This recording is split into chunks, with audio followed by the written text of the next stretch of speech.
제가 말을 못하는데 보였어요, 구체적으로. 그래서 기도하면서 이제 그거를 제가 성령의 검으로 자르고 공격을 하는 기도를 했어요. 근데 이제 나중에 식사하면서 이야기를 나눠보니까 그 선교사님도 기도할 때 그 악한 것이 들어와 있는 것을 봤다라고 이미 알고 있더라고요. 그래서 본인의 몸이 어떤 질병들이 있다라고 이제 이야기를 했고, 또 다른 분 기도를 하는데 권사님이셨어요. 권사님은 이게 기도하는데 저는 처음 봤으니까 모르잖아요. 누가 누군지.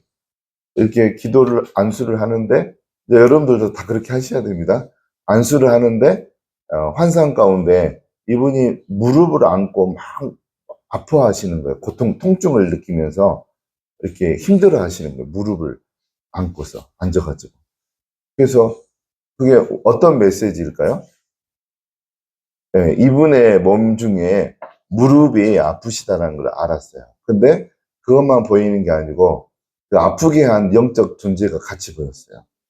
그래서 이제 그 자리에서 이제 성령의 검으로 자르고 파하고 동시에 그 작업을 했어요. 그리고 이제 저녁에 식사를 하고 이분이 전 무릎이 아픈지를 몰랐죠. 근데 무릎이 엄청 아팠었대요. 그래서 예를 들어서 여기 강단에서 내려가잖아요. 높이가 별로 안 높잖아요. 지금 한 20cm 되잖아요. 내려갈 때 땅에 다리가 닿으면 무릎에 전기 오는 것처럼 통증이 찌릿 와가지고 무릎이 굉장히 안 좋은 상태래요. 오랫동안. 근데 기도받고 정상이 된 거예요. 바로. 오랫동안 그 무릎 통증 때문에 힘들어 했는데, 그래서 여러분들도 영적 세계를 다 보셨으면 좋겠습니다. 그러면 질병 치유하는 것과 악한 영을 쫓아내는데 굉장히 유리합니다. 그래서 특별히 질병 치유할 때 영적 세계가 보이는 것은 굉장한 어떤 이점이 있습니다. 그래서 악한 그 영적 세계를 본다는 것은 여러분들이 좀 그 오해를 안 했으면 좋겠어요. 영적 세계가 보인다는 것은 이렇게 지금 우리가 눈을 떠서 보는 것처럼 선명하게 보이는 경우는 거의 없어요. 선명하게. 지금 굉장히 선명하게 보이시잖아요. 이렇게 보이는 경우는 별로 없고, 이건가? 이렇게 희미하게 보여요. 희미하게. 희미하게 보이고, 감동도 와요. 희미하게 와요. 이게 선명하게 오는 경우도 있지만, 대부분은 내가 생각하지 않은 생각이 이미 와 있을 때가 있어요. 이제 그게 방금 여기 말씀 읽었나요, 저희가? 먼저 읽고 시작하도록 하겠습니다. 안 했어요? 시작하는 기도는 했어요. 베드로후서 3장 14절 같이 먼저 읽겠습니다. 그러므로 사랑하는 자들아 너희가 이것을 바라보나니 주 앞에서 점도 없고 흠도 없이 평강 가운데서 나타나게 힘쓰라. 이제 여러분들이 성경을 읽으실 때 지각을 사용하셔야 돼요.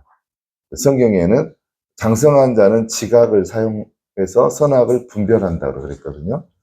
그래서 신앙의 어린아이들은 젖만 공급받을 수밖에 없죠. 젖.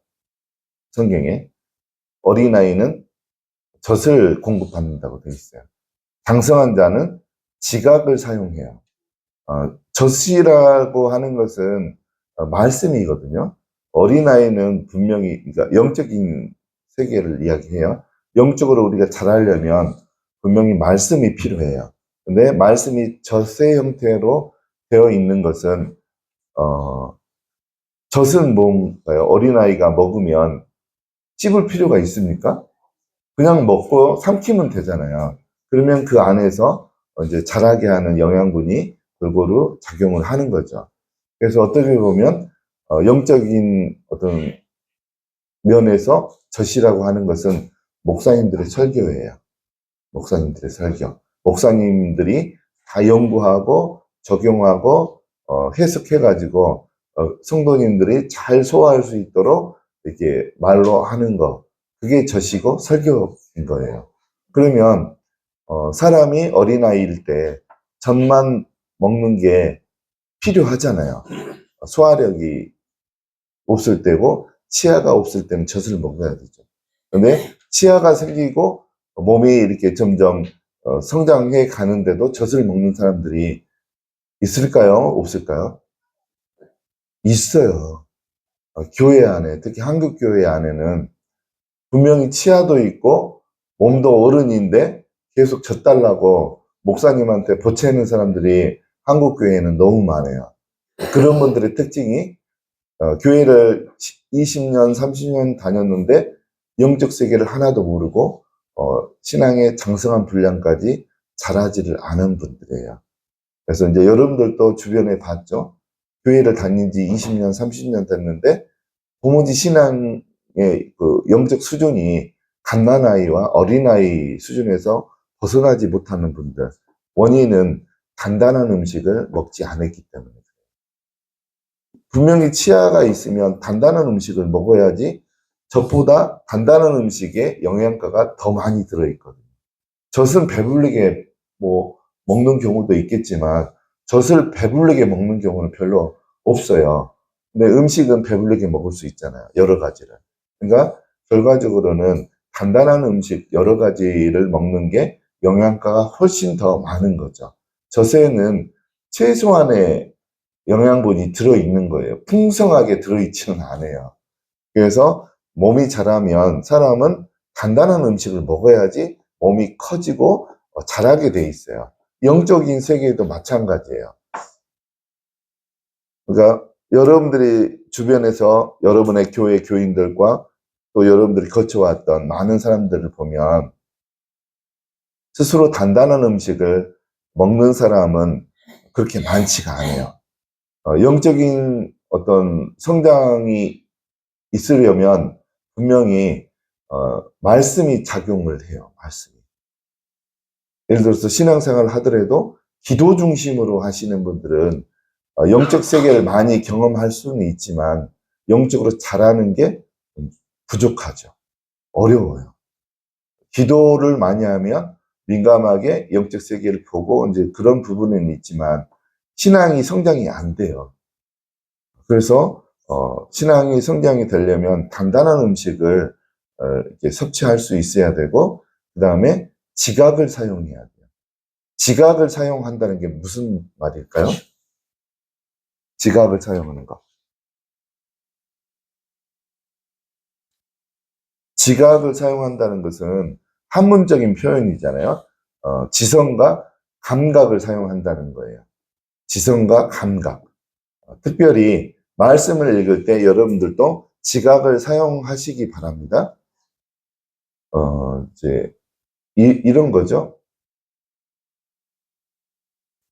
아브라함 갈대아 우르에서 잘 살고 있던 아브라함에게 하나님께서 창세기 12장에서 하나님께서 뭐라고 이야기하셔가지고 갈대아 우르에서 떠나게 했습니까? 하나님 하신 이야기가 내가 지시할 땅으로 가라 그러잖아요. 처음에 하나님이 이야기할 때 가나안 땅이란 말도 안 했어요. 하나님께서 지시할 땅으로 가라. 그랬을 때 아브라함이 갔거든요. 근데 결론적으로 어디 땅을 주셨습니까? 하나님께서? 가나안 땅, 팔레스타인 그 땅. 정확하게 말하면 그 갈릴리 호수 위에 가면 세겜 땅이라고 있어요. 세겜. 지금으로 보면 나블로스 지역인데 거기가 세겜 땅이에요. 그 그리심산과 또 무슨 산이 하나 있나요? 에발산. 그 중간에 거기가 세겜이에요. 정확하게. 거기가 나블로스 지역인데 그 지역을 아브라함에게 주셨어요.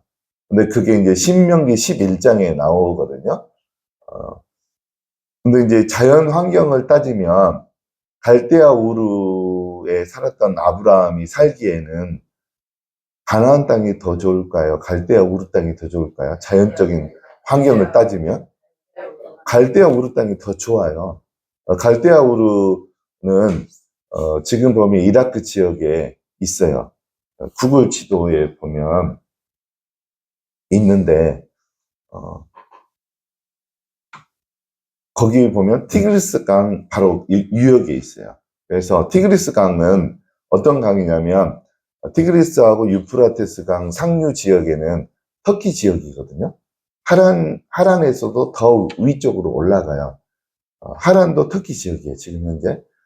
그러면 거기는 어디 지역이냐면, 이제 아라рат산도 있고, 그 주변에 만년설로 덮여 있는, 1년 내내 빙하로 덮여 있는.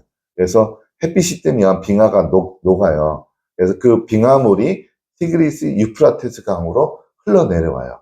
그러니까 티그리스 유프라테스 강은 가뭄이 들어도 마르는 경우가 별로 없어요. 그래서 가뭄이 들어도 이제 보리 농사나 밀 농사를 이렇게 짓고 살 수 있는 땅이 갈대아 우르 땅인 거예요. 근데 가나안 땅은 어떤 땅입니까? 신명기 11장 한번 볼까요?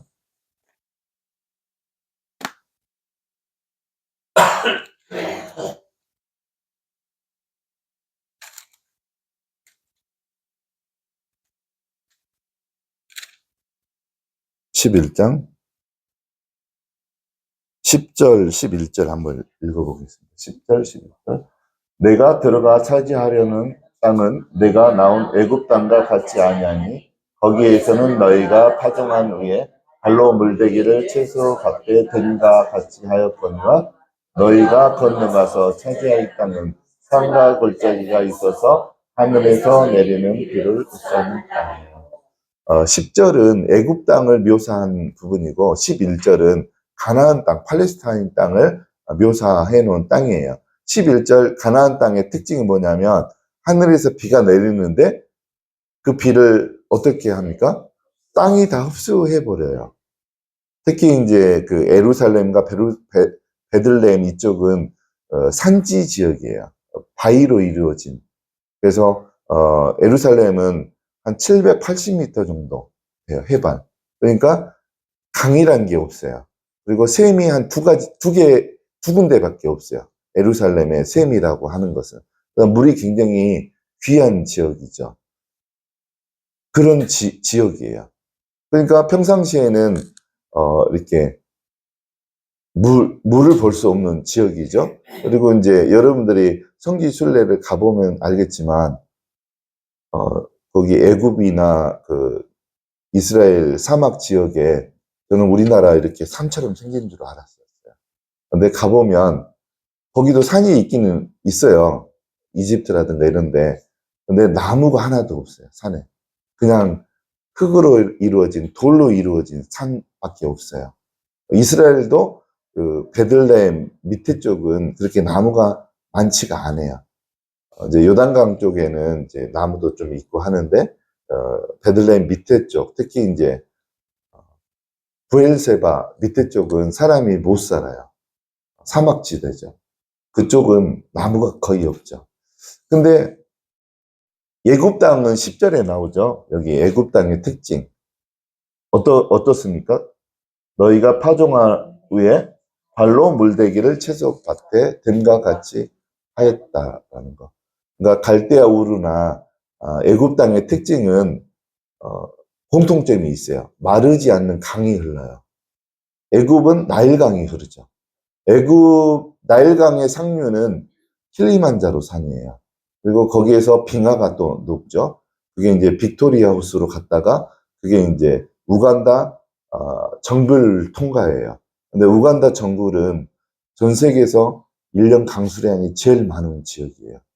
우리나라보다 한 두세 배 더 내려요. 거기에서 엄청난 비가 내려서 나일강에 합류를 해요. 그러니까 나일강이 마를 일은 인류가 생긴 이래 거의 없어요.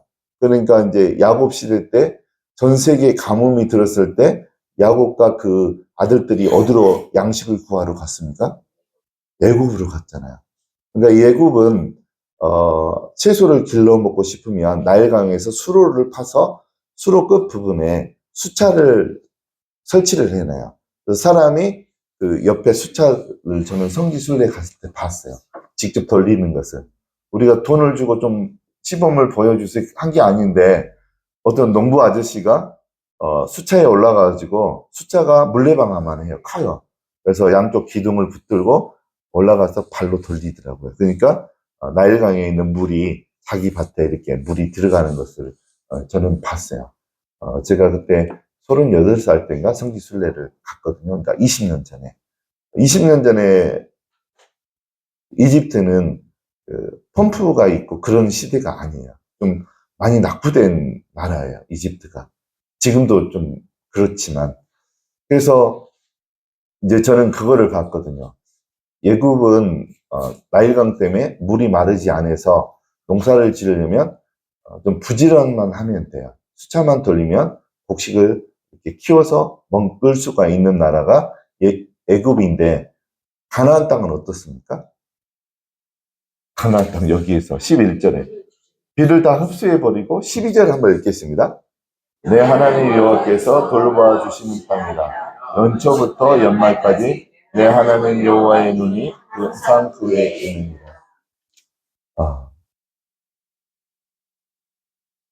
그 농사를 지으려면 기본적으로 비가 내려야 되잖아요. 근데 가나안 땅은 비가 그렇게 많이 내리는 지역이 아니에요. 농사를 지으려면 이른 비와 늦은 비가 필요하거든요. 근데 가나안 땅은 하나님께 비 내려달라고 늘 항상 기도를 해야지 먹고 살 수 있는 땅이에요. 그러니까 이제 그 아브라함과 그 자손들에게 이삭과 야곱에게 가나안 땅에 대해서 하나님이 설명을 할 때 가나안 땅은 못과 못이 흐르는 땅이라고 설명을 합니까? 젖과 꿀이 흐르는 땅이라고 하잖아요. 근데 와서 보니까 자연적인 어떤 여건이라든가 환경을 보니까 본인이 살았던 갈대아 우르 땅보다 못하고 잠시 살았던 애굽 땅보다도 못한 거예요. 비가 안 내리면 그냥 다 굶어 죽는 거죠. 야곱 시대 때 가뭄이 드니까 살기 위해서 애굽으로 내려갔잖아요. 그런 땅이에요, 가나안 땅이. 그러면 여러분들이 여기에서 지각을 사용하셔야 돼요. 일단 지성을 사용하셔야 돼요. 여러분들의 그 생각하는 힘, 이 지성이잖아요. 그러면 하나님께서 자연적으로 인간이 살기에는 갈대아 우르 땅과 애굽 땅이 더 살기에 좋은데 왜 굳이 가나안 땅으로 젖과 꿀이 흐른다라고 꼬셔가지고 굳이 고생하게 했을까? 비가 안 내리면 기우제를 지내야지 또 비가 내리고 12절에 답이 나와 있어요. 12절에 항상 여호와의 눈이 그 위에 있다라는 거예요. 이 말은 다른 말로 말하면 하나님을 항상 의지하지 않으면 살 수 없는 땅이 가나안 땅인 거예요. 하나님이 비를 내리지 않으면 살 수 없는 땅. 이거를 여러분들이 지각을 사용해서 이 말씀을 당연하다고 생각하고 지나가면 얻을 수 있는 게 하나도 없어요. 여러분들이 지각을 사용하셔야 돼요. 갈대아 우르 땅과 애굽 땅이 더 살기 좋은데 왜 하나님께서 가나안 땅으로 아브라함을 인도하셨을까? 그렇게 생각하는 것 자체가 지각을 사용하는 거예요. 그럴 때 여러분의 신앙은 자라기 시작해요. 선악을 분별하기 시작해요. 저는 그래서 성경을 이렇게 본 거예요. 이렇게 보면서 엄청난 영적인 비밀들을 발견하는 거예요. 뭐냐면 여러분들 가나안 땅이라고 하는 것은 하나님의 도우심이 없으면 살 수 없는 땅이에요. 어떻게 보면 우리들의 상황이 그런 거예요. 우리의 자녀들은 의사도 손댈 수 없는 정신적인 병에 있고 또 본인도 어떻게 보면 의사도 손 놓은 말기 암에 걸려 있고 어떻게 보면 우리의 가정의 재정 상태가 파산 직전에 있고 그런 것은 영적으로 가나안 땅에 지금 들어가 있다는 거예요. 영적으로 보면 그 장소와 여러분의 그 상황이 복된 상황인 거예요.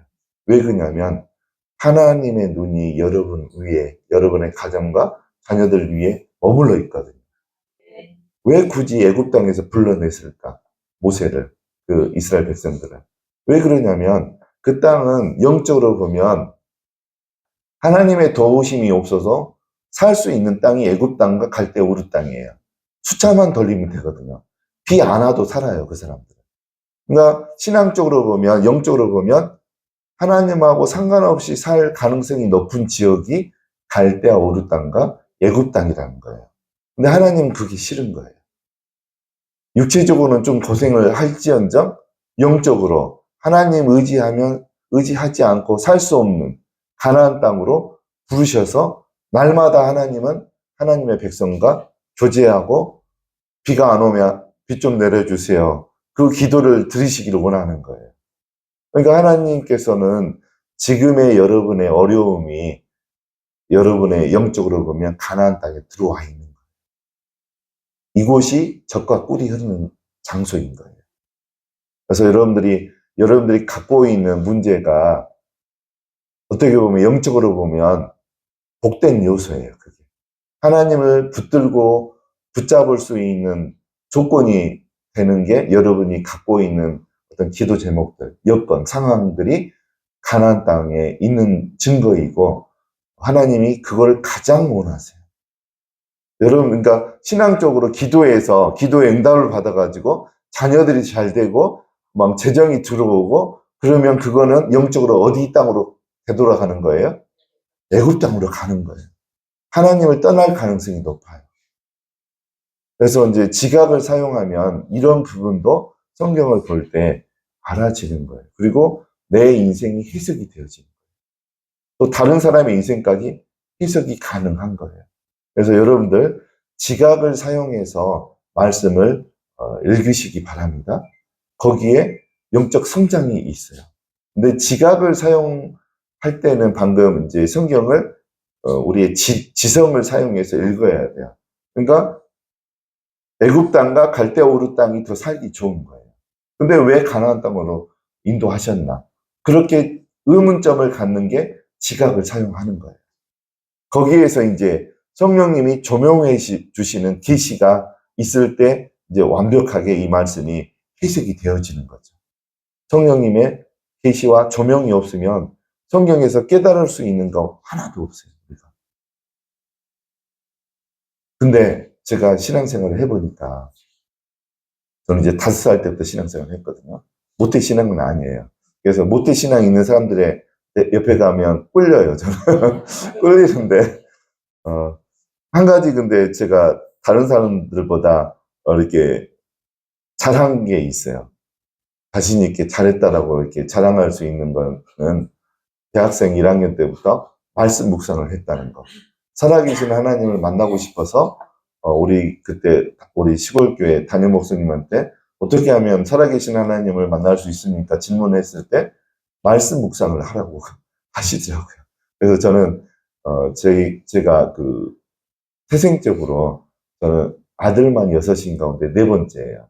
그래서 그런 가정에 이제 살다가 자라다 보니까 특징이 저는 윗사람들, 어른들이 이야기하면 순종하는 그런 습성이 있어요. 그래서 우리 담임 목사님이 말하면 저는 하나님이 말한 걸로 받아들였어요.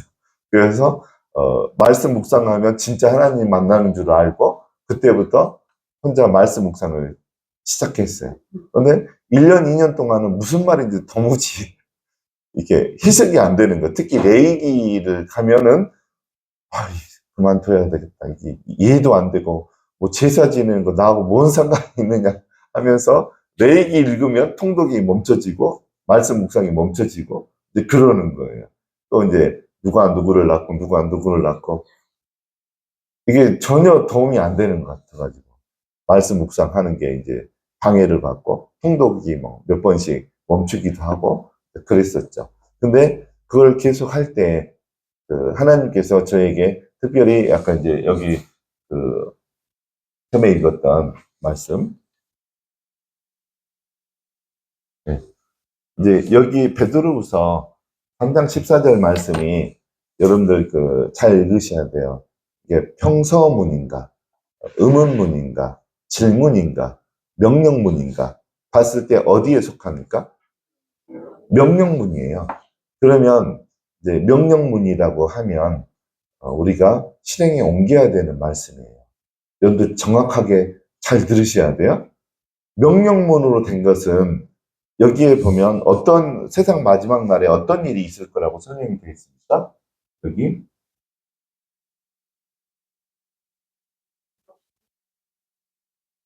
네, 13절. 네.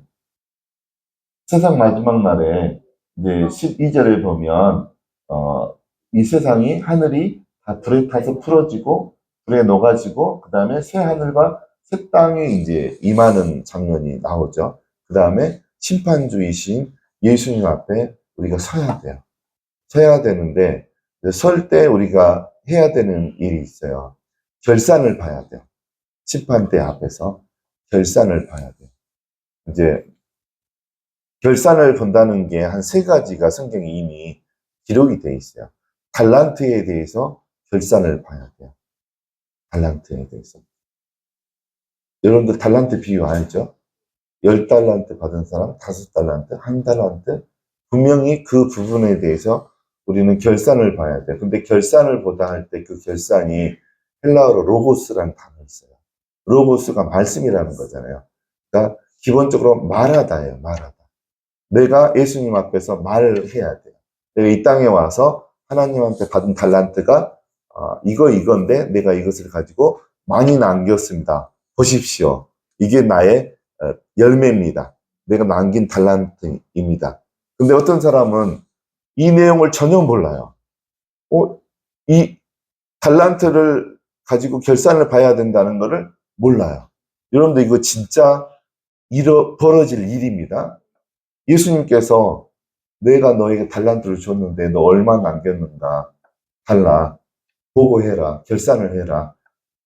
결산하다라는 것은 로고스란 단어인데 말하다 말씀이라는 의미도 있지만 보고하다라는 의미도 있어요. 로고스 안에 보고하다. 그러니까 여러분들은 보고해야 돼요. 어떤 사람들은 이런 내용이 있는지도 몰라요. 이렇게 할 줄도 될 줄도 모르고 대비가 안 돼 있어요. 그래서 여러분들은 모르시겠지만 이미 하나님께서 여러분에게 주신 달란트들이 있어요. 달란트들. 달란트들이 뭐 여러 가지가 있겠죠. 성령의 은사도 달란트에 속하고 하나님이 주신 것들도 달란트에 속해요. 근데 많은 사람들이 달란트를 어떻게 사용하냐면 우리나라 한국교회 교인들 달란트를 어디서 쓰는지 아세요? 본인과 본인 가족이 잘 먹고 잘 사는 데만 써요. 그런 분들이 너무 많아요. 그런 분들은 예수님 앞에 섰을 때 달란트를 어떻게 한 거라 하고 같습니까? 땅에 묻은 거 하고 같아요. 그러면 성경에 그런 자들에게는 결론이 어떻게 되어 있습니까? 밖에 어두운데 쫓겨나서 슬피 울게 될 거라는 말이 들어있어요. 5달란트 받은 사람은 몇 개 남겼습니까? 10달란트 받은 사람은요? 그 한 달란트가 노동자 16년치의 그 연봉이래요. 한 달란트. 16년치. 그러면 요즘에 뭐 예를 들어서 공기업 신입사원이 1년 연봉 5천만 원 계산하면 16년이면 얼마예요? 8억이죠. 그러면 그게 한 달란트예요. 8억이. 8억이 한 달란트인데 10달란트 받았으면 얼마예요? 80억 정도 되는 거예요. 주인이 통도 커요. 종한테 가면서 80억을 주면서 너 이거 장사해봐라. 그렇게 간 거예요. 근데 10달란트 80억 받은 사람은 80억을 남긴 거예요. 그러면 5달란트 받은 사람은 40억을 받아가지고 40억을 남겼어요. 그런데 한 달란트 8억을 받은 사람은 무서워가지고 땅에 숨겨놓은 거예요. 땅에 숨겨놓은 사람이 많다는 거예요. 근데 여러분들은 제가 주님의 이름으로 여러분들에게 부탁드리건데 저는 한 달란트 받은 자예요. 받은 게 별로 없어요. 전 하나님한테. 근데 저는 10달란트 이상을 남긴 사람이에요. 굉장히 활용을 잘했어요. 왜 그러냐면 한 달란트 준 그거가 너무 감사해서 하나님을 위해서 열심히 살았어요. 저는 이제 시골에서 5살 때부터 교회를 다녀가지고 농사 짓는 집안이었거든, 저희 집안이. 부모님도 뭐 저에게 물려줄 것도 별로 없고, 또 학교도 지방에서 다녔고, 그리고 이제 제가 고등학생 때 하고 싶었던 게 한 2가지가 있었어요. 직업적으로는 정신과 의사 하고 싶었어요. 그 다음에 좀 또 잘하고 싶은 게 성악을 좀 잘하고 싶었어요. 그래서 둘 중에 그래도 하나라도 하자. 대학교는 의대를 못 갔기 때문에. 그래서 이제 신앙적으로 성악을 잘하는 그 분이 성가대 지휘하는 교회를 가자. 그래가지고 제가 이제 그때 한참 유명했던 분이 그 박종호 성가사. 그분이 서울대 음대 성악과 나왔잖아요. 그분 이제 제가 그 찬양을 되게 좋아했어요. 그래서 그분이 성가대 찬양대 지휘자하는 교회로 가자. 기도하는 중에 하나님 그 응답을 주셔가지고 제가 이제 그 교회에 와서 이제 신앙생활을 했죠. 근데 그때도 이제 성가대 들어가려고 그 교회 간 건데, 이제 뭐죠? 오디션을 보고 뽑더라고요, 성가대를. 앞에서 해야 돼요, 찬양을. 그래서 이제 못하는 사람 뽑아서 이렇게 잘하게 해준 줄 알았는데, 잘하는 사람을 뽑는 거예요. 그래서 성가대에 못 들어갔어요, 제가. 근데 이제 교회에서 받은 은혜가 많았기 때문에 저는 그 교회에 가서 첫날 예배를 드렸거든요. 26살 후반이었나, 27살 때였나? 이제 하나님의 인도하심을 받고 간 거죠. 기도 중에 그 교회로 가라 그랬으니까. 첫 예배를 드리는데 11시 예배를 드렸어요. 거기는 나를 아는 사람이 한 명도 없죠. 예배를 드리는데 기도 시간이었어요. 누가 내 이름을 부르는 거예요. 그래서 혹시 고향 사람이 나를 알아보고 나를 부르시나 해서 기도하다가 일어나가지고 사방을 쳐다봤는데 고개 들고 있는 사람이 없는 거예요. 그래서 직감적으로 하나님이 내 이름을 부르시구나. 그러면서 이름을 부르시고 그 뒤에 내가 너를 사랑하노라. 그 소리를 3번 하시는 거예요. 그래서 예배 드리다가 울었어요, 그냥. 하나님한테 받은 은혜는 그것밖에 없었어요. 이제 그 교회 다닐 때. 그리고 한 1년 있다가 제가 이제 방언 받고 싶어가지고 3년을 기도를 했었거든요. 방언을 할 수 있게 허락해 달라고. 그래서 이제 예수 제자 훈련학교가 있었어요. 그 교회에 3달간 훈련을 받아요. 낮에는 직장에 근무하고 이제 저녁에 와서 훈련 받는. 그래서 이제 거기에서 훈련 받으면서 이제 방언을 드디어 받았어요. 방언을 받았는데 받을 때 이제 경험이 있잖아요. 저는 그런 경험들을 굉장히 소중하게 생각을 해요. 그래서 그런 경험들을 이제 염두에 두고 이제 있는 거죠. 그래서 방언이 시작이 됐죠. 그래서 저는 하나님 앞에 받은 달란트가 한 달란트밖에 없었어요. 방언의 연사. 찬양도 잘 못하죠. 뭐, 뭐죠? 서울의 인류대학 나온 것도 아니죠. 부모님이 이렇게 잘 사는 것도 아니죠. 물려받은 게 방언의 기사밖에 없었어요. 그리고 이제 벌써 대학교 1학년 때부터 말씀 묵상을 해서 말씀이 쌓인 거, 그거, 굳이 따지자면 말씀 묵상을 한 10년 이상 벌써 한 거, 그거밖에 없었어요. 근데 저는 이제, 결혼해가지고, 30살 때 결혼해가지고, 이제 평신도였죠. 집사도 아니었어요. 평신도고 직장 다니고. 그럴 때 이제 벌써 사역을 하기 시작했어요. 이제 이론 송초에 가면 1군단이 있어요. 거기가 이제 군단이다 보니까 군교회가 있어요. 거기 우연하게 거기 유초동부 부장 집사님을 제가 양육을 하게 됐어요. 그것도 우연하게 제가 어떤 교회에 이제 교회를 이제 옮겼죠. 이제 그 교회에서 부목사 하신 목사님께서 강남에 이제 개척을 하셨어요. 근데 처음에는 저는 안 갔어요. 왜 그러냐면 그 목사님은 교회에서 방언의 은사로 기도를 못하게 했어요. 그래서 저는 안 갔죠. 근데 이제 저랑 교제권에 있었던 분들이 다 되고 그 교회로 다 몰려간 거예요. 그래서 그 교회는 개척하자마자 300명으로 시작을 했어요. 제가 다녔던 교회에서 청년들이 다 갔으니까.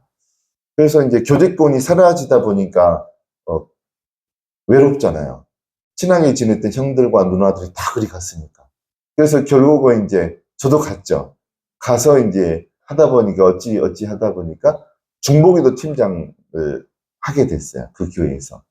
그래서 이제 중보기도 팀장을 하면서 이제 금요일 날 저녁에 기도 모임이 있죠. 그래서 이제 한 15명 정도 모였어요. 중보기도 팀 사람들이. 그래서 한 1시간 반은 제가 말씀으로 은혜를 나눴고 양육을 했어요. 그 다음에 1시간 반은 교회를 위해서 기도를 했고. 그래서 그때 저한테 양육을 받은 우리 팀원이 이제 고신 측에서 오신 분이에요. 부부가. 근데 고신 측은 어때요? 방언에 대해서? 방언 못하고 기본적으로 조용하게 기도해요. 근데 제가 말씀으로 양육할 때 그 두 분을 다 성경에 근거를 대면서 어떻게 하면 방언이 시작되나. 저는 이제 원리를 알고 있었으니까 벌써 10년이 지났으니까 성경의 원리들을 많이 알고 있었어요. 그래서 내가 방언을 받았을 때 경험까지 성경까지 이렇게 결합을 시켜서 하니까 사람들이 그냥 방언이 되는 거예요. 그래서 이분이 방언을 받고 난 다음에 또 방언 통역까지 하고 싶다고 그래서 방언 통역 훈련까지 시켰어요. 우리 팀원들은. 그래서 대부분은 방언 통역까지 하게 되고 그다음에 영적인 눈이 열리는 그런 사역도 했어요. 그래서 그분들은 눈이 열려서 영적 세계를 보고 방언 통역도 하고 방언도 하고 예언도 하고 이제 그랬죠. 그래서 우리 팀원 한 분이 자기 대학교 친구가 있는데 양육을 1년 정도 해달라는 거예요. 그래서 간 곳이 1군단이었어요. 그래서 대학교 동기였더라고요. 그래서 그 여자 집사님이 동기여가지고 그 집사님을 양육을 하는데 남편분도 같이 양육이 됐어요. 남편분은 이제 대대장이었어요. 그래서 두 분을 양육을 하는데 특히 여자 집사님은 방언도 처음에 못했고 그랬는데 방언도 하고 그다음에 통역도 잘하게 되고 특별히 치유의 은사가 강하게 나타나기 시작했어요. 그래서 아토피 피부염으로 굉장히 피부가 이렇게 자면서 무의식적으로 긁어가지고 피가 나는 그런 자기 반의 그 주일학교에 초등학교 3학년 여자아이가 그런 아이가 있었는데 손을 대고 기도했는데 그 자리에서 완치가 되는 그런 일도 이제 그 여자 집사님 가운데 있고 그래서 그 여자 집사님이 주일학교 교사들을 다 양육해달라고 그래가지고 1년간 매주 토요일마다 가가지고 1군단 거기 부대 안에 교회에 들어가가지고 한 15명의 이제 선생님들을 양육을 했어요.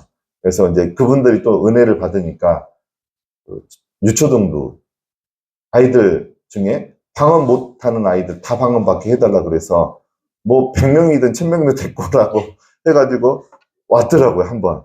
그래서 거기에서 내가 말씀 먼저 설명해 주고 애들한테 하니까 초등학교 1학년 유치원생들 다 방언이 되는 거예요. 되는 거예요. 근데 딱 2명만 안 됐어요. 어떤 권사님 한 분과 초등학교 1학년짜리인가 아들. 근데 그 가족 관계예요. 엄마와 아들이 두 사람만 안 됐어요. 근데 이제 나중에 알았어요. 그때는 몰랐어요. 다 됐는데 이 사람들은 왜 안 될까? 나는 이제 그게 의문점이었어요. 근데 나중에 보니까 은사는 고린도전서 12장 7절 볼까요?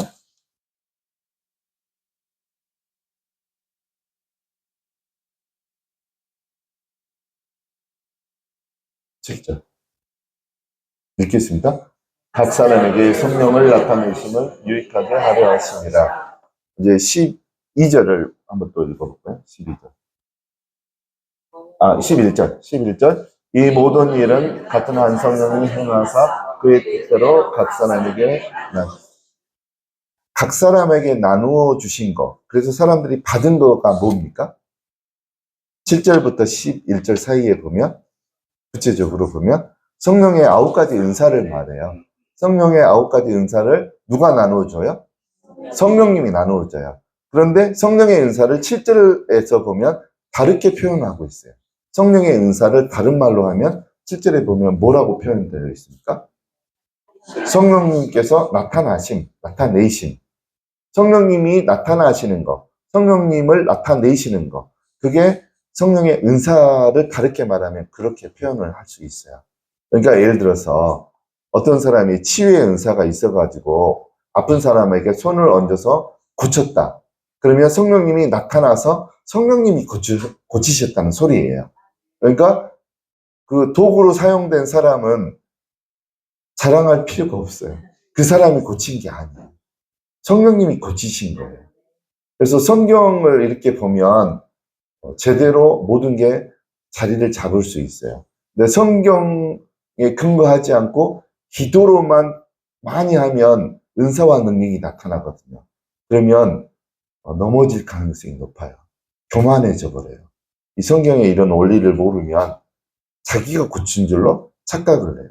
성령님이 나타나서 성령님이 고치시는 게 은사란 말이에요. 그 다음에 히브리서 2장 4절을 볼까요?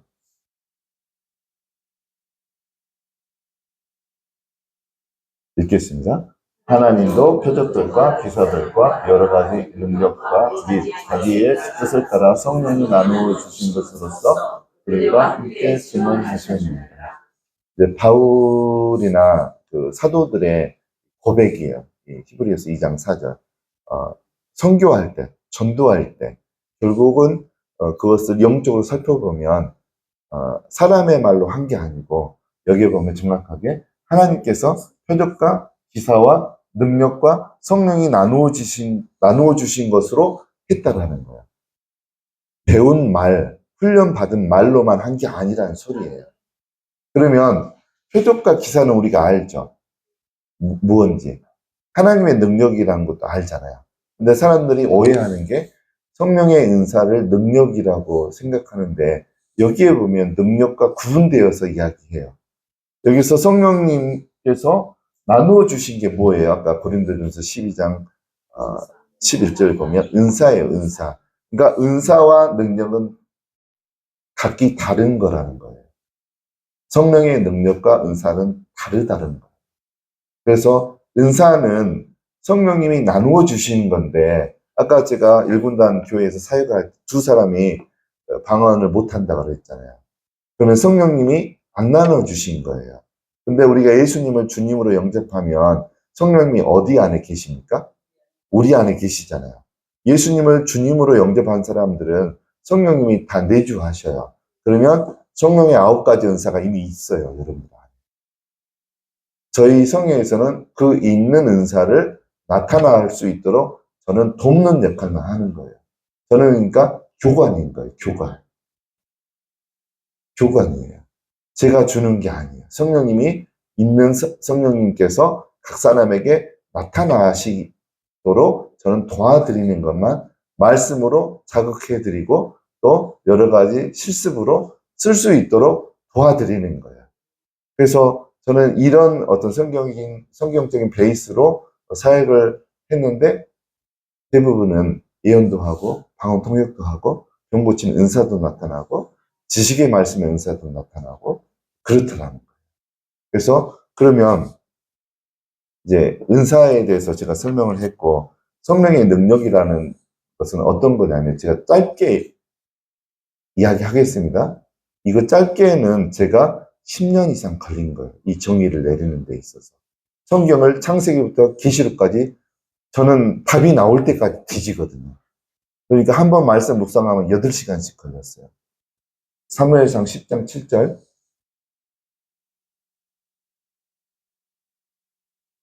읽겠습니다. 이 징조가 내게 임하다던 너는 기회를 따라 행하라. 하나님이 너와 함께 하시니라. 여기에서 그 표현이 하나 나오죠. 이 징조가 임하거든 너는 기회를 따라 행하라. 하나님이 너와 함께 하시느니라. 여기 이제 10장 1절 앞부분은 뭐냐면 사무엘 선지자가 사울 왕에게 이제 왕 되기 전 사울 어린 왕에게 사울에게 뿔에다가 기름을 채워서 머리에 붓는 기름 부심 행위를 해요. 그리고 난 다음에 설명을 하죠. 너는 나중에 하나님이 너와 함께하게 될 것이다. 그 소리를 해요. 그래서 이제 뒤에 보면 9절 10절쯤에 보면 10절 읽겠습니다. 산에 이를 때 선지자의 무리가 그를 영접하고 하나님의 영이 사울에게 크게 임하로 그가 그들 중에서 예언을 하니. 성령의 능력을 받았다는 것은 성령님이 크게 임한다라는 것이 성령의 능력을 받았다는 말이에요. 어떤 목사님은 성령의 능력을 받았다. 그건 다른 말로 하면 성령님이 그 목사님에게 크게 임했다는 소리예요. 그게 성령의 능력을 받았다는 거고, 더 구체적으로 들어가면 어떤 거냐면 아까 7절에 나오는 그런 의미예요. 7절. 하나님이 여기에 보면 기회를 따라 행하라 그랬잖아요. 일을 하는 거예요. 일을. 그러니까 어떤 선교사님이나 목사님이 하나님의 일, 사역을 할 때 그 일에 하나님이 함께 하는 것이 능력을 받았다는 소리예요. 그러니까 선교사님이나 목사님들이 하나님의 일을 할 때 능력을 받지 않으면 하나님이 그 일에 함께 하지 않아요. 그러니까 표적과 기적과 병 고침과 악한 영이 쫓겨나고 이런 일이 일어나지 않아요. 그냥 신학교에서 배운 것만 가지고 사역을 할 수밖에 없는 거죠. 목회자와 선교사님들. 그러니까 목회자와 선교사님들은 필수적으로 성령의 능력을 받으셔야 돼요. 그래야지 병이 고쳐지고 악한 영이 도망가는 그런 일들이 일어나요. 또 이제 한 군데 더 보면 사도행전 11장 21절. 주의 손이 그들과 함께 하심에 수많은 사람들이 믿고 주께 돌아오더라. 여기서 보면 하나님이 어떤 사람이 하는 일에 함께 하는 게 능력을 받았다는 소리잖아요. 근데 또 때로는 성경에서 하나님이 함께 한다는 것을 하나님의 손이 함께 한다라고도 이게 표현이 되어 있어요. 이것도 동일하게 성령의 능력을 받았다는 소리예요. 그래서 이제 제가 이런 대학교 1학년 때도 성경 말씀을 통해서 말씀 묵상을 통해서 성경을 저는 계속 읽었기 때문에 이런 원리들을 알고 있는 거예요. 그러니까 이제 아까 엄마와 아들 둘만 방언을 못 받았다 했잖아요. 지금까지 제가 방언을 할 수 있도록 도와드린 사람이, 그리고 실제로 방언한 사람들이 한 500명 넘어요. 그중에 초등학생들도 많고 권사님들도 많고 그래요. 근데 딱 2사람만 방언을 못 받았어요. 왜 그랬을까요? 그 권사님이 교회를 20년, 30년 이상 다녔어요. 근데 그 안에 성령님이 없는 거예요. 왜 없을까요? 예수님을 주로 영접하지 않았기 때문에 그래요. 그냥 교회만 다닌 거예요. 교회만. 그래서 제가 나중에 이 원리를 알았어요. 그래서 이제 여름방학 되면 우리 동기 목사님이 꼭 자기 교회에서 방언 못하는 그 청년들, 중고등학생들, 초등학생들 한꺼번에 이렇게 데려와요. 한 번씩 연락을 하고. 그러면 이제 여기 앉혀가지고 성경의 어떤 내용들을 쭉 이야기하죠. 은사가 이런 거고, 방언이 이런 거고, 방언은 이럴 때 이렇게 나타날 가능성이 높다라고 설명을 하고, 이게 하면 대부분은 한 90% 이상은 다 방언을 해요. 근데 그날도 한 15명 정도 못하는 아이들이 왔어요. 청년들 한 몇 명하고 중고등학생, 그 다음에 목사님의 자녀들 3명 다 못했어요. 초등학생들. 이렇게 하는데 남자 청년 한 명만, 24살 넘은 청년만 방언이 안 되고 다 됐어요, 그날. 그러면 방언이 안 됐다는 것은 무슨 의미겠습니까? 예수님을 구주로 영접 안 했다는 소리예요. 그래서 교회 몇 년 다닌다고 물어보니까 사모님 몇 년 됐다고 그랬어요, 그 청년이? 기억이 안 나요? 네. 교회에는 다닌 지 좀 됐다고 그랬어요. 그래서 내가 그러면 예수님을 주님으로 영접하는 게 무슨 의미인가 설명을 했어요. 주라는 단어가 큐리오스라는 단어예요. 헬라어로. 여러분들 로마서 10장 9절 여러분들 정확하게 하셔야 됩니다. 여러분들도 여러분 주변에 방언 못해서 하고 싶어 해서 오는 사람이 있으면 이거를 확인하셔야 돼요. 읽겠습니다. 9절만.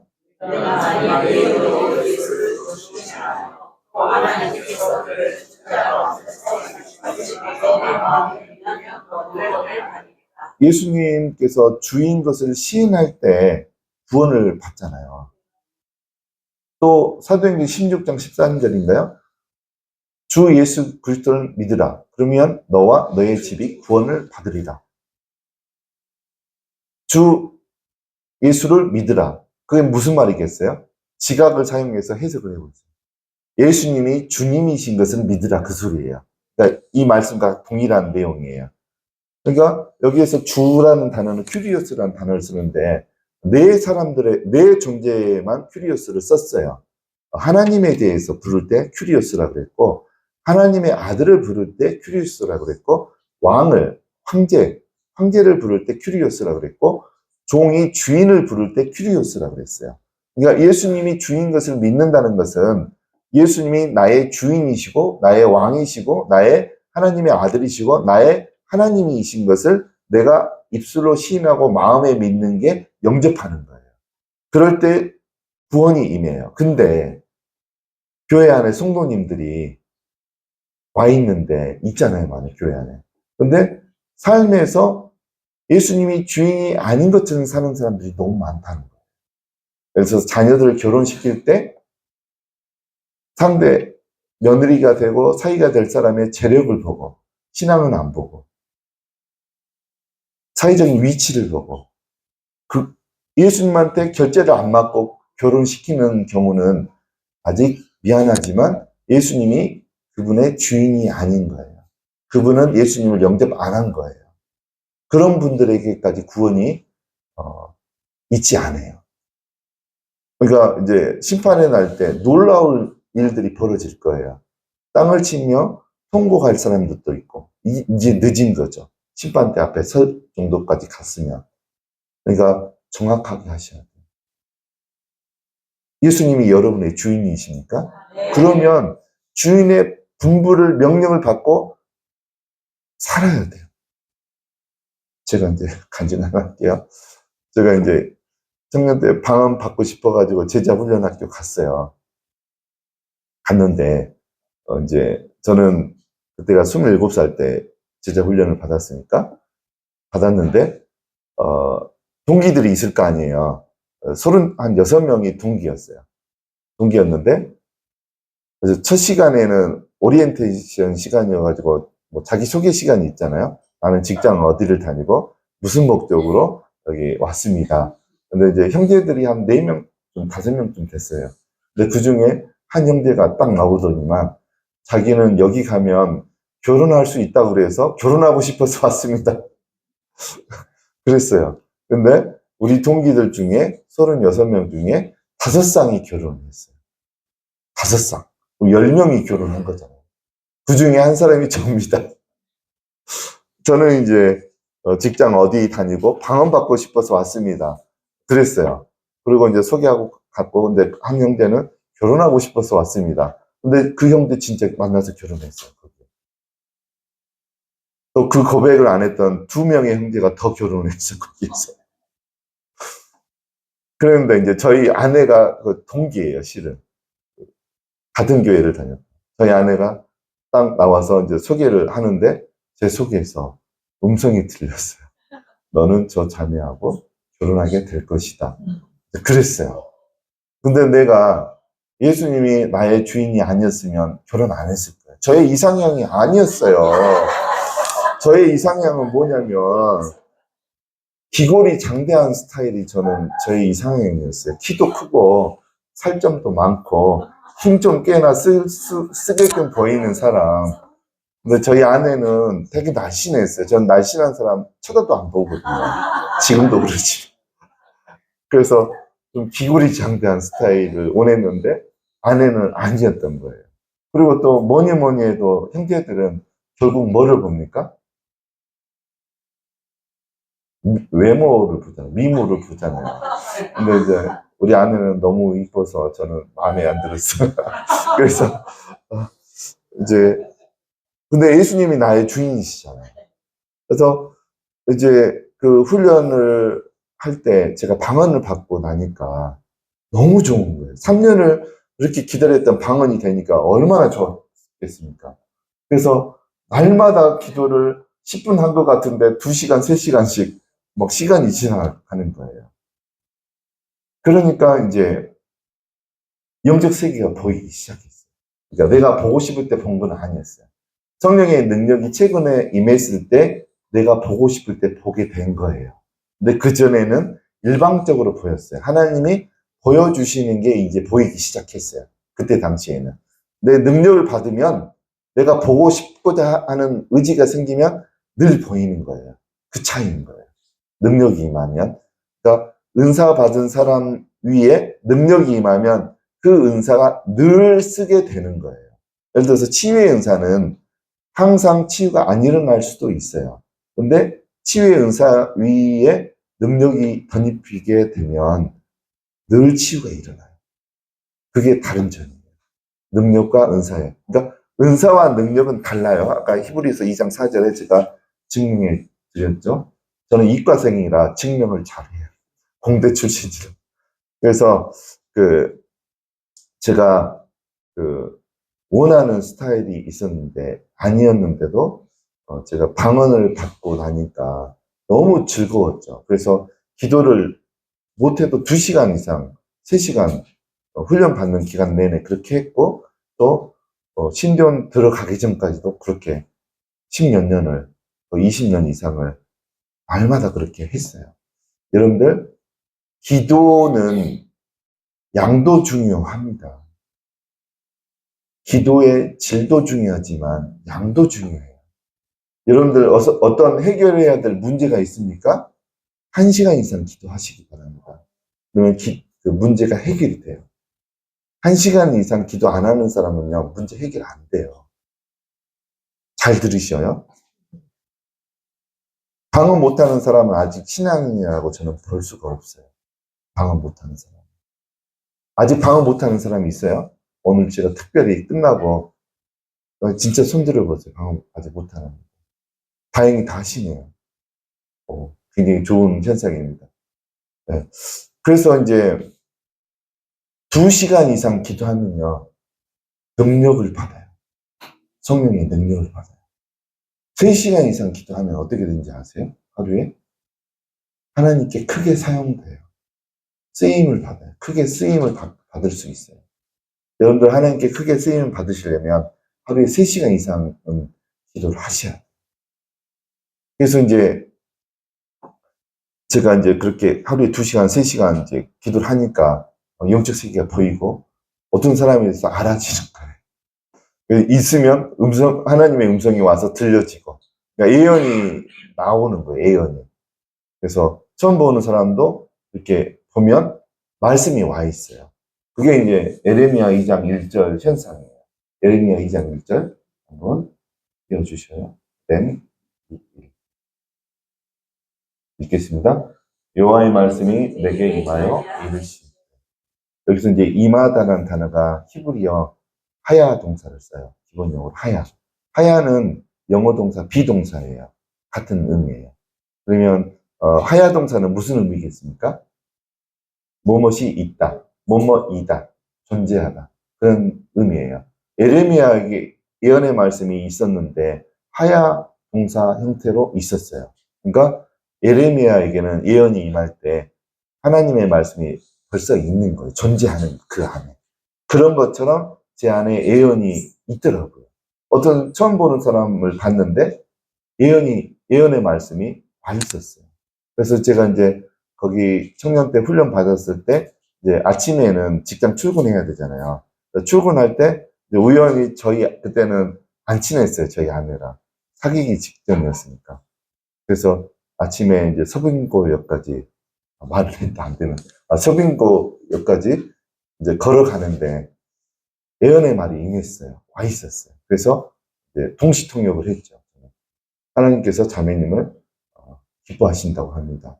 그 말을 꺼내놓으니까 그 다음 말이 또 오는 거예요. 하나님께서는 자매님께서 하나님을 경외하니까 하나님께서 자매님을 기뻐하신다고 합니다. 그 말을 또 했어요. 그 다음 되니까 또 말이 또 오는 거예요. 사람들은 슬플 때 위로받을 사람을 찾고 기쁠 때 자랑하고 싶은 사람을 찾는데 자매님은 기쁠 때 슬플 때 먼저 하나님 앞에 나오는 것을 하나님 보시고 하나님 자매님을 평가할 때 하나님께서는 하나님을 경외한다라고 하나님은 평가하십니다. 그래서 하나님께서는 자매님을 기뻐하신다고 합니다. 처음으로 그런 예언을 해본 거예요. 내 안에. 근데도 그런 말씀도 받았지만 그래도 결혼할 때가 되니까 결혼했어야 돼요. 이제 제가 친구 집에 얹혀 살았는데 친구가 자꾸 이제 여자친구가 생겨가지고 토요일마다 안 가는 거예요, 여자친구가. 그래서 제가 눈치가 별로 없거든요. 처음엔 같이 놀았는데 토요일마다 와가지고 눈치를 주는 거예요. 빨리 안 나가? 이런 눈치. 그래서 이제 도저히 친구 집에 얹혀 살 수가 없는 지경에 이르렀어요. 결혼 정년기에도 이제 됐고. 그래서 이제 결혼을 해야 되는데 그때 이제 제가 결혼할 수 있는 상대가 5분 정도 있었어요. 제가 거기서 선택을 하면 됐죠.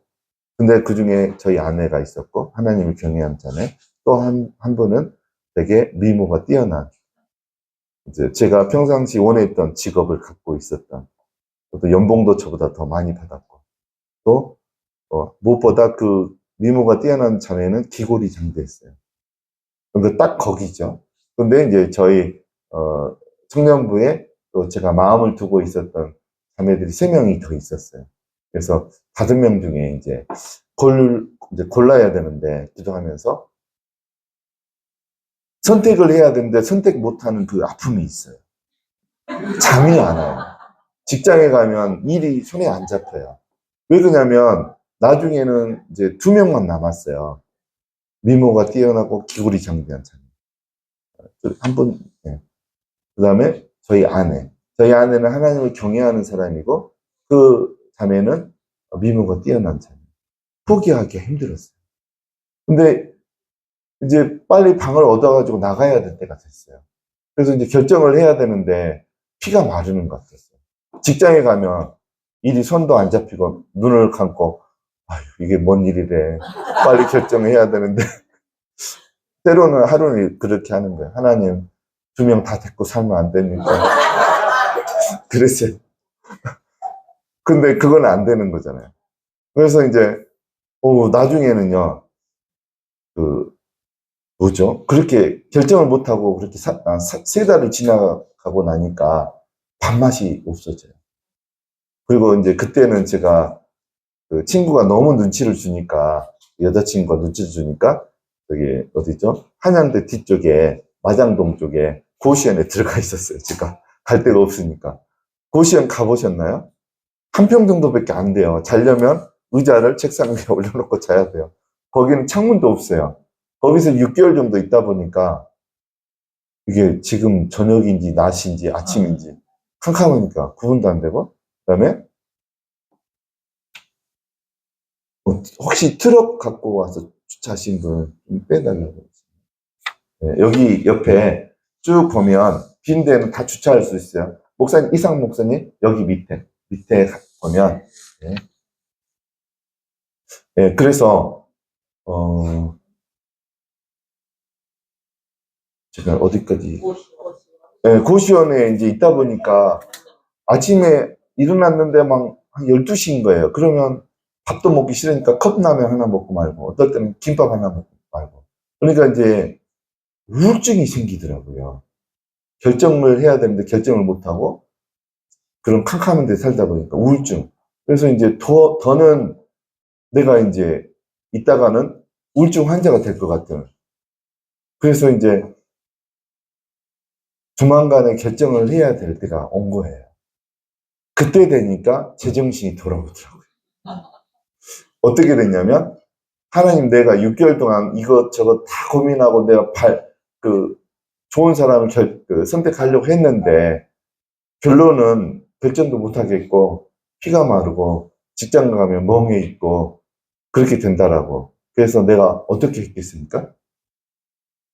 제정신이 돌아왔어요. 결정을 하나님께서 해주시면 저는 100% 순종하겠습니다. 그랬어요. 그랬더니만 하나님께서 잠언 31장 30절 말씀을 주셨어요. 말씀 묵상할 때 주셨어요.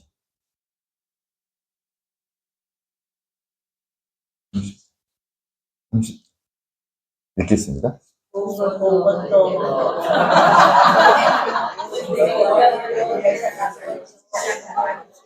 여러분들 성경 말씀을 통해서 하나님의 음성 듣는 것은 굉장히 쉬워요.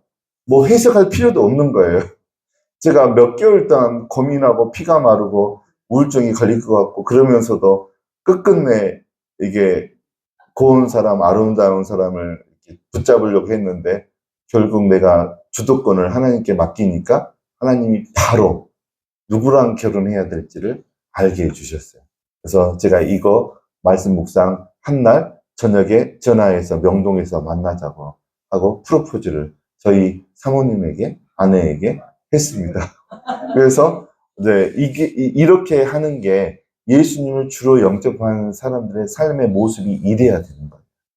그러니까 여러분이 선택하고 결정할 권리가 없는 거예요, 이미. 누구에게 있습니까, 우리는? 어떤 선교지 가는 것도 그렇고, 교회에 부임하는 것도 그렇고, 배우자 선택하는 것도 그렇고, 여러분의 자녀의 어떤 사위나 어떤 그 며느리를 맞아들일 때도 하나님한테 결정권을 드려야 되는데, 현실에서는 그게 그렇지 않다라는 거예요. 그렇지 않은 사람들은 정확하게 예수님을 주로 영접한 사람들이 아니란 소리예요. 그래서 여러분들은 이 부분을 여러분 교회 성도들에게 명확하게 인지하도록 강조를 해야 돼요. 여러분은 예수님을 주로 섬기셨으니까. 사도행전 16장 13절 한번 이런 말씀 한 절 가지고 주일날 2시간씩 설교를 할 수 있어야 돼요. 13절 31절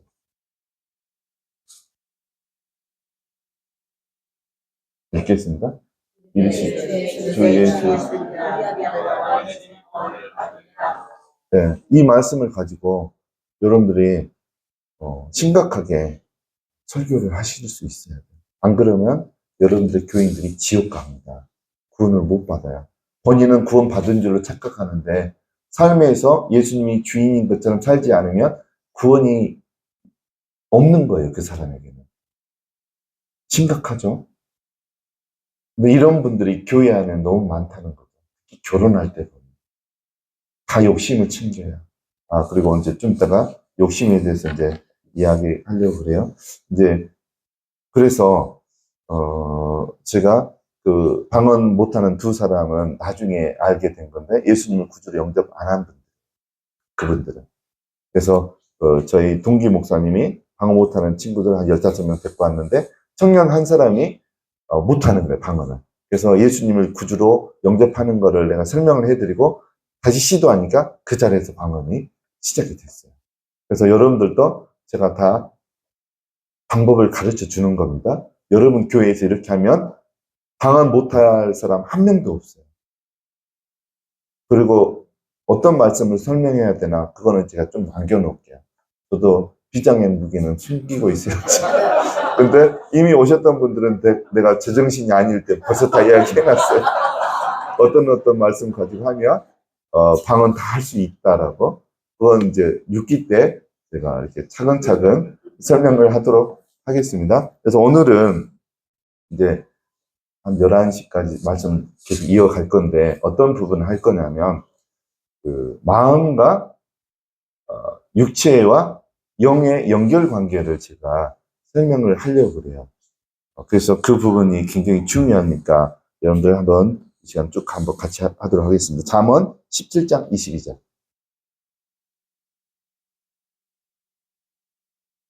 읽겠습니다. 마음의 즐거움은 양약이라도 심령의 근심은 뼈를 마르게 하느니라. 15장 13절.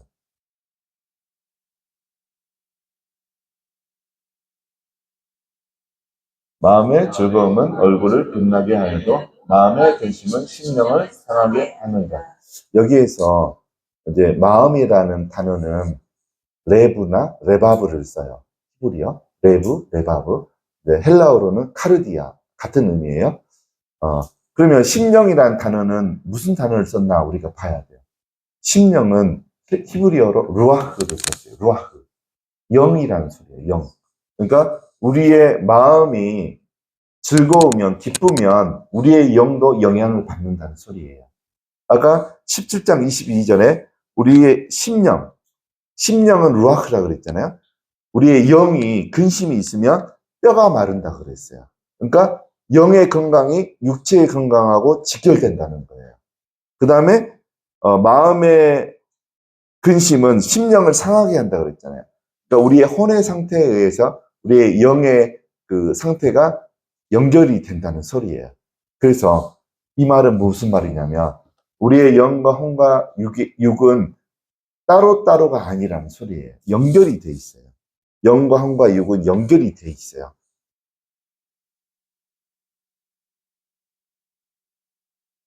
잠언 4장 23절 읽겠습니다.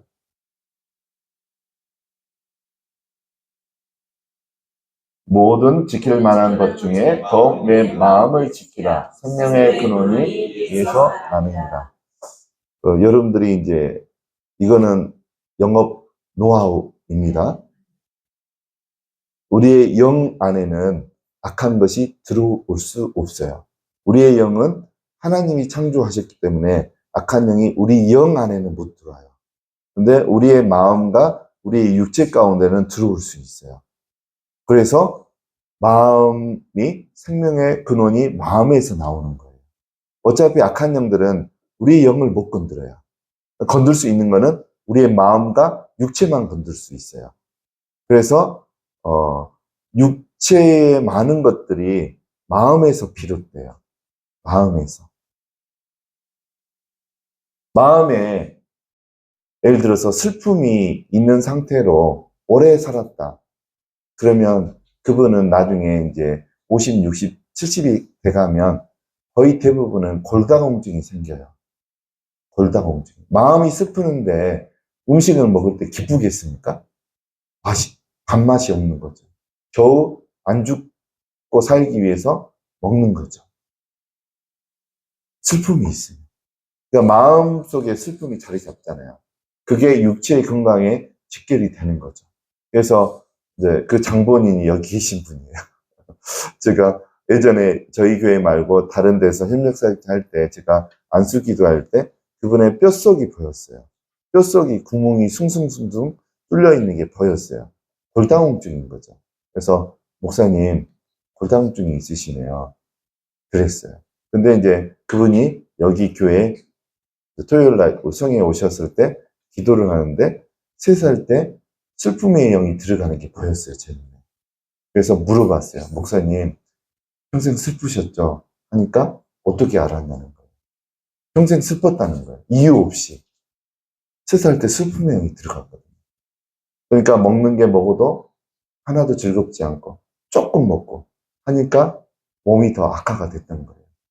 근데 이제 지금은 슬픔의 영이 치유가 되니까 나가니까 목사님 죄송합니다. 저보다 밥을 2~3배 더 드세요. 지금 접시로 이만큼 좀 여기 와서 밥 못 드셨어요. 본인이 식은 밥 이만큼 싸우셨어요. 이만큼. 근데 지금은 조금 더 보세요. 또 그러면 밥을 못 드시겠구나. 밥을 많이 드시고. 슬픔이 사라지니까. 그러니까 우리의 마음과 육체와 영은 직결되어 있고 연결되어 있어요. 그래서 그게 이제 누가복음 11장 14절에 이제 나와요. 누가복음 11장 14절.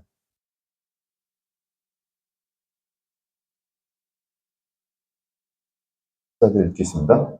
예수께서 한 말 못하게 하는 귀신을 쫓아내시니 귀신이 나가매 말 못하는 사람이 말하면서다. 무리들이 놀랍게 여겼으나 여기 이제 여러분들도 아는 내용이죠. 마태복음 10장인가도 이게 또 나오거든요. 말 못하는 사람이 있었는데 예수님께서 말 못하게 하는 귀신을 쫓아내니까 말하게 됐다라고 기록이 되어 있어요. 그러면 뭐가 뭐하고 연결되어 있다는 소리예요. 여기에는 영적인 우리 속에 있는 영적인 존재가 육체에 영향을 끼칠 수 있다는 거예요. 근데 여기에 말 못하게 하는 귀신은 분명히 마음속에 들어와 있었을 거예요. 그러니까 우리 혼 속에 들어와 있는 영적인 존재가 우리의 질병을 일으킬 수도 있다는 거예요. 그래서 이걸 쫓아냈어요. 제가 이제 이거를 이영옥 목사님 교회에서 전하려고 그랬는데 시간이 너무 없다고 그러고 별로 말씀을 중요하게 여기지 않는 것 같아서 말을 못했어요. 내가 이 말을 오늘은 다 할게요. 모르는 분명히 들어야 되는 분이 있었는데 제가 그분에게는 말 못했어요. 설교 시간에 이야기하려고 그랬는데 11장 뒷부분에 가면 쭉 올려보세요.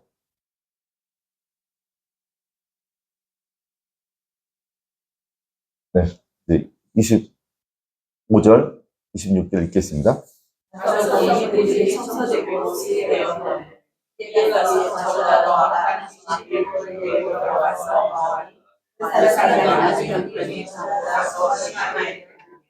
여러분들 그 누가의 직업이 뭐였습니까? 의사였잖아요.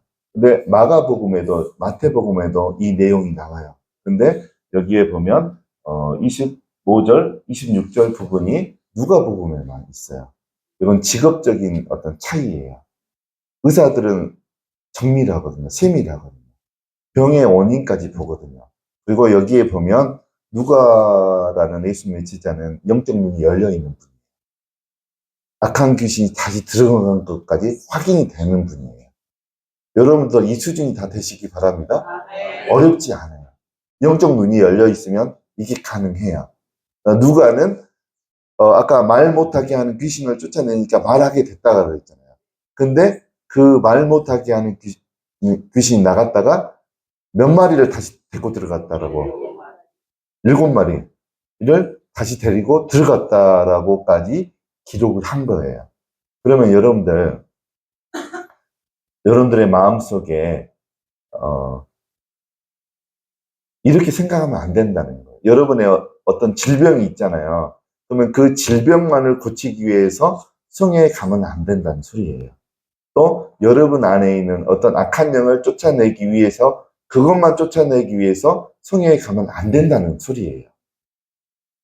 그러면 이제 제 입장에서 저는 심리 상담을 10년을 공부를 했거든요.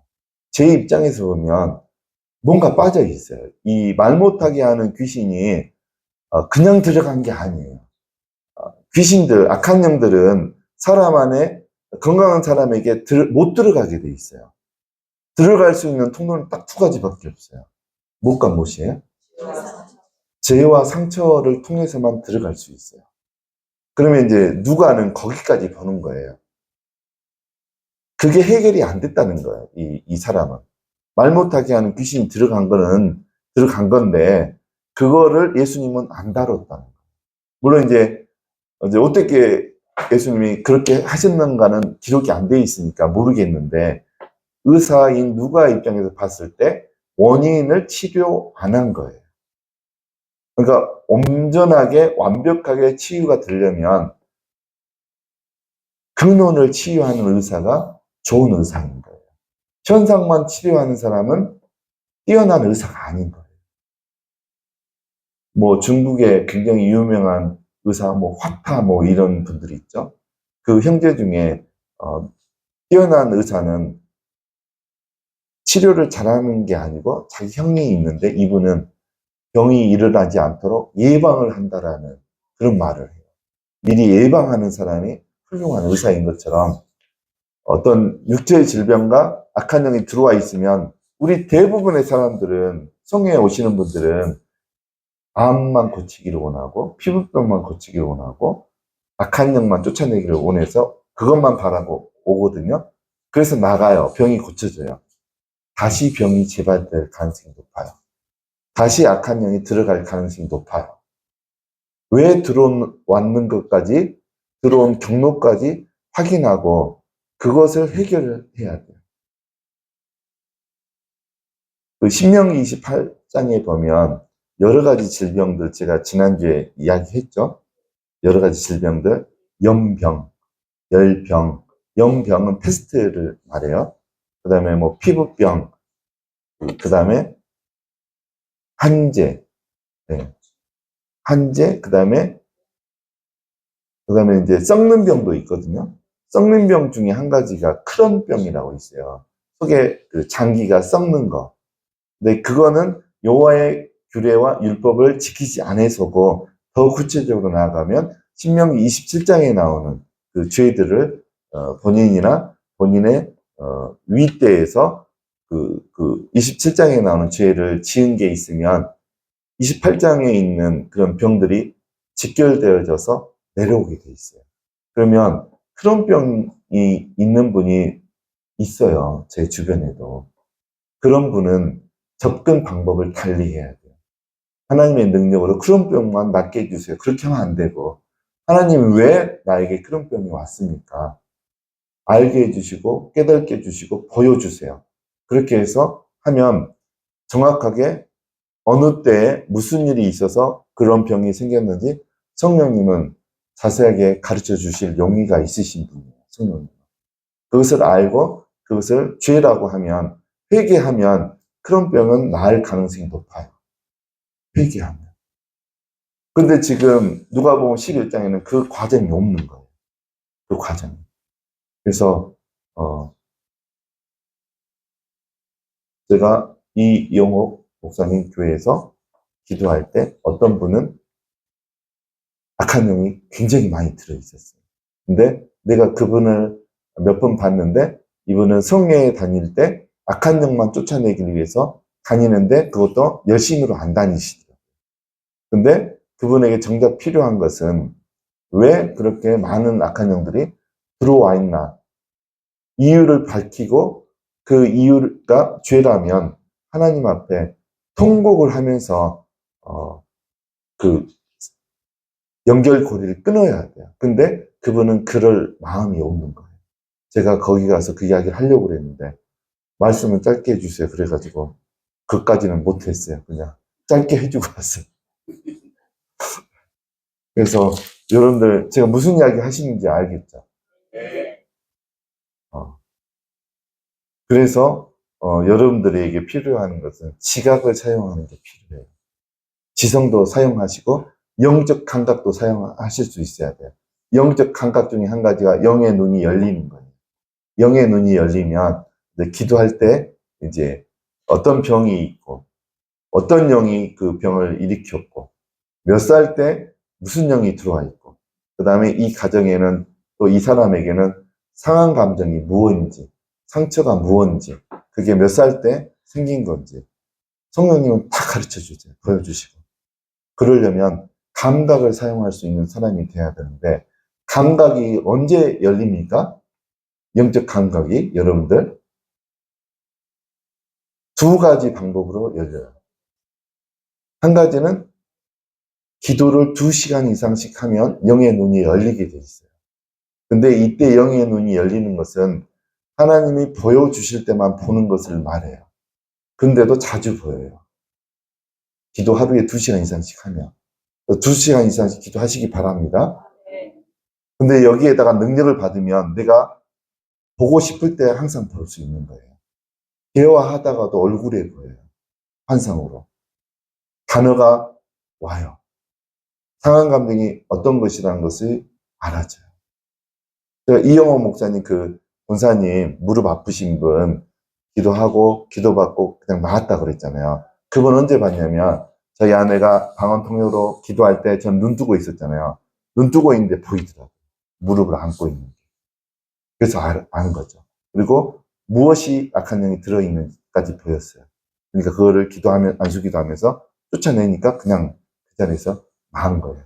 그래서 여러분들, 다른 협력사자 성회보다 저희 성회는 지갑을 사용해서 말씀을 볼 수 있도록 도와주는 성회입니다. 지금 그래서 한 1년 정도 되신 분들은 지각을 사용해서 말씀을 해석하고 영적 세계를 아는 사람들이 지금 보고 있습니다. 그래서 여러분들도 그렇게 될 줄은 믿습니다. 그렇게 해서 이제 제가 이야기하려고 한 것들이 있는데, 결국은 악한 영들이 들어가는 통로가 두 가지밖에 없어요. 죄와 상처. 상처라고 하는 거가 어디에 나오냐면 히브리서 12장 15절에 나옵니다. 12장 15절. 너희는 하나님의 은혜에 이르지 못하는 자가 없도록 하고 또 쓴뿌리가 나서 괴롭게 하여 많은 사람이 이로 말미암아 괴롭게 되지 않게 하며. 14절도 읽겠습니다. 14절. 위로 올려. 네. 14절 읽겠습니다. 모든 사람과 더불어 화평함과 거룩함을 따르라. 이것이 없이는 아무도 주를 보지 못하리라. 여러분들 14절을 잘 읽으셔야 돼요. 지각을 사용해서 읽으셔야 돼요. 사람들과 화평을 이루지 못하면 주의 얼굴을 못 보게 된다라고 기록이 되어 있어요. 그러면 다른 말로 하면 사람들과 화평이 깨진 사람, 사람들과 만나면 싸우고 얼굴도 쳐다보지도 않고 가족 간에, 친지 간에, 친구 간에, 교회 교인들 간에 그런 사람들 교회 안에 있어요, 없어요? 있죠. 그분들은 예수님을 못 보게 돼요. 하나님은 성경대로 하시는 분이에요. 교회 안에 서로 싸워가지고 서로 얼굴 안 보는 권사님들 많잖아요. 그분들 구원 없어요. 성경대로 의하면. 예수님 얼굴 볼 생각 하시면 안 되는 거예요. 그러면 우리의 인격 중에 이게 늘상 있는 사람들이 있어요. 우리 인격이 뭐가 문제가 있어가지고 만나는 사람마다 싸우는 사람들이 있어요. 여러분들 주변에 그런 사람 없습니까? 그 사람은 유독 그 사람은 만나는 사람마다 싸우는 사람이 있어요. 저는 이런 분들 많이 봤어요. 제가 또 고등학생 때 장래 직업이, 희망하는 직업이 정신과 의사였기 때문에 관심이 많았어요. 또 내가 다녔던 직장에도 이런 사람들이 많이 있었어요. 말이 안 되고 해석이 안 되는. 그래서 만나는 사람마다 싸우는 사람 분명히 있어요. 저희가 또 어린이집을 10년 이상 운영을 했기 때문에 선생님들 가운데도 이런 사람들이 많이 있었어요. 어떤 사람들이 이런 사람들입니까? 인격장애인. 인격장애인 사람들. 인격장애가 9가지가 있어요. 반사회적 인격장애, 망상성 인격장애, 경계성 인격장애, 히스테리성 인격장애, 경계선 인격장애, 9가지가 있어요. 근데 반사회적 인격장애에 있는 사람들은 100% 사람들을 만나는 사람마다 다 싸워요. 이분들은 이혼한 사람들도 많아요. 부인하고도 싸우고 남편하고도 싸워요. 망상성 인격장애자들도 크게 싸워요. 관계가 완전히 끊어져 버려요. 이런 분들에게는 저는 개인적으로 성경 여기에 말씀에 근거해서 구원이 없다라고 봐요. 근데 이렇게 싸우게 하는 인격장애의 원인이 15절에 나오는 거예요. 뭐겠습니까? 쓴뿌리예요, 쓴뿌리. 쓴뿌리는 나도 괴롭게 해요. 본인도 괴로운 거죠. 또 다른 사람을 어떻게 한다고 되어 있어요? 더럽게 만들어요. 사람을 더럽게 만들어요. 맞붙어서 싸우면 욕설을 할 거 아니에요. 그러니까 사람을 더럽게 만드는 거죠. 결국은 쓴뿌리 때문에 화평함이 깨지는 거예요. 화평함. 그래서 여러분들 하나님께서 사람을 만드실 때 영과 혼과 육으로 만들었잖아요. 각각 기능이 있어요. 우리 육체의 기능이 뭡니까? 우리의 영과 혼을 담는 그릇이에요. 영의 기능은 뭡니까? 하나님과 교제할 때 사용이 되어져요. 우리 안에 있는 영은 하나님과 교제할 때. 우리 안에 있는 혼은 다른 말로 하면 마음과 감정과 의지와 의식과 무의식의 세계를 마음이라고 그래요. 그 마음의 기능은 뭡니까? 우리 혼의 기능은 사람과 관계할 때 사용이 되어져요. 그러면 혼 안에 상처가 있으면 뭐가 안 될까요? 사람들과의 관계가 안 돼요. 그러면 우리 안에 다른 악한 영이 들어와서 하나님과의 교제를 맡게 되면 뭐가 안 돼요? 하나님과 영적 교류가 일어나지 않는 거예요. 그래서 여러분들 신명기 28장 13절을 하나님께서 우리에게 주신 이유가 그것 때문에 그래요. 신명기 18장 13절 읽겠습니다. 네, 이 말씀을 좀 더 자세히 설명하는 게 데살로니가전서 5장 23절. 이 말을 더 자세히 설명해 주는 게 읽겠습니다. 하나님이 친히 너희를 온전히 거룩하게 하시고 또 너희의 온 영과 몸과 우리 주 예수 그리스도께서 항상하시기에 또 교회의 모든 일을 원하노라. 저는 한 가지 소망이 있어요. 저는 여기에 계신 분들은 성경을 읽을 때 하나님을 인격적으로 만나시기를 원해요. 그게 뭐냐면 하나님의 지성과 하나님의 감정과 하나님의 의지까지 성경을 읽을 때 만나시기를 저는 여러분에게 바라고 있어요. 근데 많은 사람들이 거기 수준까지 이르지를 못했어요. 근데 하나님을 그렇게 만나면 이 성경 말씀을 통해서 하나님의 의도, 하나님의 감정, 하나님의 뜻, 이 말씀에서 그 세 가지를 다 경험할 수가 있어요. 왜 하나님이 이 말씀을 써놓으셨나? 제가 방금 다 설명했어요. 이 말씀을 쓰신 이유가 있어요. 우리에게 신명기 18장 13절에서 너희는 하나님 앞에서 온전하라, 완전하라 명령하신 이유가 있어요. 하나님 앞에 온전하게 되는 것은 우리의 영과 혼과 육 가운데 흠이 치유받고 없이 된 사람을 온전한 사람이다. 그것을 명령하신 이유가 그거예요. 하나님과 교제할 때 막힘이 없기를 원하시는 거예요. 하나님은. 또 하나님의 자녀인 우리가 사회생활할 때 상처가 치유받고 나면 거침이 없거든요. 두각을 나타내거든요. 근데 우리 안에 상처가 있으면 사람들과 관계를 못해요. 그러면 사회에서 두각을 나타내지 못해요. 성공을 할 수가 없어요. 영향력을 끼칠 수가 없어요. 하나님은 그것까지 다 보고 계시는 거예요. 그래서 신명기 18장 13절에 그래서 저렇게 써놓은 거예요. 아버지 하나님의 감정으로 써놓으신 거예요. 말씀을 읽으실 때 그 감정까지 읽어내셔야 되고 하나님의 그 의도까지 읽어내셔야 돼요. 저는 그래서 이 작업이 한 5년 이상 걸렸어요. 말씀에 이런 의도와 계획과 감정과 이런 뜻이구나. 그래서 저는 여러분들이 말씀을 읽으실 때 그 수준까지 됐으면 좋겠어요. 그래서 이 부분은 제가 말씀 묵상을 어떻게 해야 되나 그거 설명할 때 자세히 하는 거예요. 그래서 잠깐 기도로 일단 마치고 간식 시간 한 10분 정도 하고 11시에 다시 기도 시간 이제 시작하도록 하겠습니다. 하나님 감사합니다. 이 시간 오전 시간에 주의 말씀을 함께 해주시니 감사합니다. 오늘 들은 말씀이 여기에 와 있는 모든 분들의 마음 가운데 새겨지게 하여 주시고 영 가운데 새겨지게 하여 주시고 이 말씀을 추구하며 하나님께 나아가는 복된 주의 자녀들 되게 하여 주시옵소서. 잠시 쉬고 또 있을 기도 시간 가운데도 하나님께서 능력으로 은혜로 함께하여 주시기를 원하며 예수님의 이름으로 기도합니다.